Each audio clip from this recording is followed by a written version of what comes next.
حضور نے فرمایا صحابہ کو مخاطب ہو کہ صحابہ جانتے ہو مفلس کون ہے؟ تو انہوں نے کہا حضور مفلس وہی ہے جس کے پاس نہ درہم و دینار ہیں اور نہ کوئی ساز و سامان زندگی ہے۔ فرمایا میری امت میں مفلس وہ ہے جو قیامت کے دن آئے گا تو اس کے پاس نمازیں بھی ہوں گی، روزے بھی ہوں گے، زکوٰۃ ادا کی ہوئی اس کا ثواب بھی اس کے پاس ہوگا، یعنی اس کے پاس یہ سارے ذخیرے ہوں گے، حج کیا ہوگا، لوگوں کی مدد کی ہوگی، نصرت و اعانت کی ہوگی، بہت سارے اعمال خیر کا ذخیرہ لے کر کے وہ حشر کے میدان میں آئے گا، لیکن ساتھ ساتھ اس نے کسی کو گالی دی، کسی کا حق غصب کیا، کسی کا مال دبایا، کسی سے زیادتی کی، کسی پر جور و جبر کیا، کسی پر تہمت لگائی، کسی کو الزام دھرا،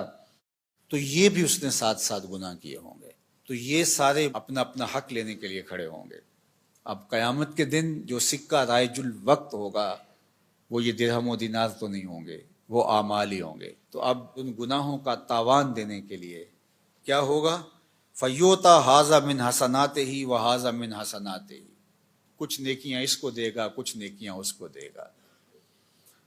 اب نیکیاں کم پڑ گئیں تو جن سے زیادتی کی ہوگی ان کے گناہ اس کے کھاتے میں ڈال دیے جائیں گے، ان کے جرم، ان کی بدکاریاں، ان کے کیے ہوئے اعمال بد اس کے کھاتے میں ڈال دیے جائیں گے اور پھر گھسیٹ کے آتش دوزخ میں پھینک دیا جائے گا۔ فرمایا کسی نے مفلس دیکھنا ہے تو یہ کھڑا ہے، نمازیں پڑھی، روزے رکھے، زکاتیں دیں، حج کیا، دیگر اعمال خیر بجا لاتا رہا اور بڑے بڑے عمل لے کر آیا، لیکن یہاں اپنی نیکیاں دینی ہوں گی۔ اگر کسی نے ایک درہم کا چھٹا حصہ کسی کا دبا لیا، غصب کر لیا، قرض لیا نہیں دیا، جبرن چھین لیا، دھوکہ کیا، فراڈ کیا، 2 نمبر مال کے ذریعے سے درہم کا چھٹا حصہ ہتھیا لیا، 700 نمازیں جو جماعت کے ساتھ پڑھی ہیں دینی پڑے گی۔ اور جو سویر سے لے کر شام تک دونوں ہاتھوں سے اللہ کی مخلوق کو لوٹ رہا ہے، ذرا دیکھے قیامت کے دن اس سے بڑا مفلس کون ہوگا؟ اب اس کے پلے کچھ بھی نہیں ہے۔ حضرت ثوبان کہتے ہیں کہ اللہ کے محبوب نے ارشاد فرمایا، میں اپنی امت کے ان لوگوں کو جانتا ہوں جب قیامت کے دن آئیں گے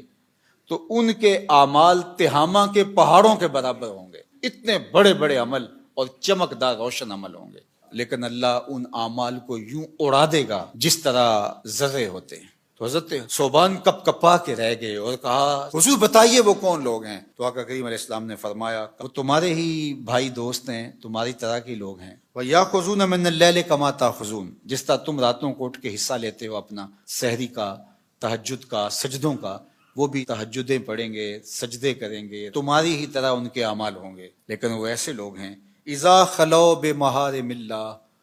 انْتَهَكُوهَا، جب وہ تنہائی میں جاتے ہیں تو پھر اللہ کی حدوں کو توڑتے ہیں، ان کی تنہائی پاکیزہ نہیں رہتی، ان کی تنہائی ناپاک ہو جاتی ہے، تنہائی میں اپنے آپ پر قابو نہیں رکھ پاتے اور اپنے آپ کو برباد کر بیٹھتے ہیں۔ اللہ اکبر! آج کی تاریخ میں اور آپ یہ موبائل کا جو فتنہ ہے، سوشل میڈیا کا فتنہ، اس حوالے سے اپنی تنہائیوں کی پاکیزگی کا سامان کریں۔ یہ ایک ایسا فتنہ اس دور میں ہماری نوجوان نسل کے ہاتھوں میں آ گیا ہے کہ جس نے ان کی تنہائیوں کو پاکیزہ نہیں رہنے دیا، بلکہ اقبال نے تو کہا کہ نوجوان تو نوجوان رہے، از حیا بیگانہ پیرانے کہن، اس قوم کے بوڑھے بھی حیا کے جوہر سے خالی ہو گئے ہیں، تو پھر نوجوان کی کیا حالت ہوگی؟ اب یہ عمل، یہ ساری محنتیں، یہ تراویح، یہ تہجد، یہ سجدے، یہ رکوع، یہ قیام، یہ اعمال خیر، یہ صدقات، یہ کتنے کتنے کام ہیں، اگر پاکیزہ تنہائی نہیں رہتی ہے تو اللہ ان کو یوں اڑا دے گا جس طرح حبا منصورہ ہوتا ہے۔ تو اللہ تعالیٰ جل شانہ